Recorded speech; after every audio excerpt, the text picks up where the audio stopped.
السلام علیکم ورحمۃ اللہ وبرکاتہ۔ ناظرین کرام، امید ہے کہ آپ بخیر ہوں گے۔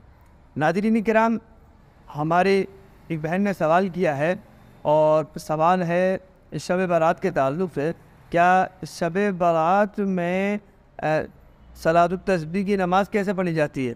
تو دیکھیے، چند باتیں عورتوں میں چل جاتی ہیں اور ناواقف لوگوں میں بھی چل جاتی ہے۔ وہ یہ کہ وہ سمجھتے ہیں کہ ایک کام اگر ہم کسی موقع پر کر رہے ہیں اور فرصت کا موقع ہے، غنیمت کا موقع ہے، تو وہ کام اسی کے لیے، اسی وقت کے لیے۔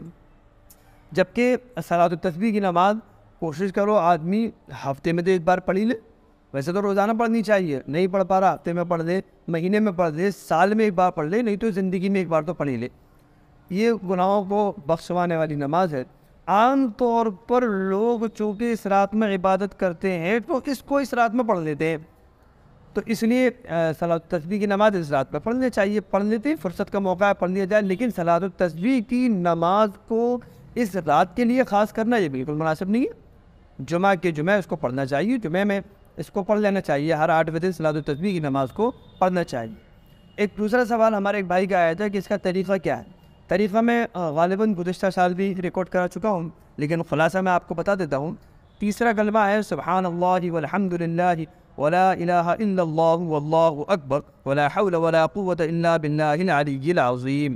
یہ پورا کلمہ ہے، اس کو ہمیں 300 مرتبہ پڑھنا ہے اور ہر رکعت میں 75 مرتبہ پڑھنا ہے۔ آپ ایک رکعت خلاصہ تو سمجھ لیجیے، باقی آپ کو سمجھ میں آ جائے گا۔ سب سے پہلے آپ نیت باندھیں، اللہ اکبر کہہ کر جب آپ نیت باندھیں گے تو سبحانک اللہم پڑھیں گے۔ اس کے بعد آپ قرأت الحمد سورہ فاتحہ، یعنی اس کو پڑھنے سے پہلے 15 مرتبہ اس تسبیح کو پڑھ لیجیے۔ پھر اس کے بعد سورہ فاتحہ پڑھیے، پھر اس کے بعد سورہ فاتحہ کے بعد پھر ایک سورت پڑھیے اور پھر 10 مرتبہ پڑھیے، تو یہ آپ کا ہو گیا 25 مرتبہ۔ پھر 10 مرتبہ رکوع میں پڑھیے، رکوع کی تسبیح کے بعد یہ آپ کا ہو گیا 35 مرتبہ۔ پھر آپ قومے میں کھڑے ہو جائیے، کھڑے ہو کر پڑھیے، تو یہ آپ کا ہو گیا 45 بار۔ پھر آپ سجدے میں چلے جائیے، پہلے سجدے میں، یہ آپ کا ہو گیا 55۔ پھر آپ سجدے سے اٹھ جائیے، یہ آپ کا ہو گیا 65۔ پھر آپ سجدے میں چلے جائیے، سجدے کی تسبیح کے بعد اس کو پڑھیے، آپ کا ہو گیا 75۔ تو اس طرح سے ہر رکعت میں آپ اس کو 75 مرتبہ پڑھیں گے تو 300 مرتبہ ایک کلمہ چاروں رکعت میں ہو جائے گا۔ اور ان رکعتوں میں صورتوں کی کوئی تخصیص نہیں ہے، جو صورتیں آپ کو یاد ہو آپ ترتیب کے اعتبار سے ان صورتوں کو پڑھیں۔ امید ہے کہ دونوں باتیں آپ کی سمجھ میں آ گئی سی ہے۔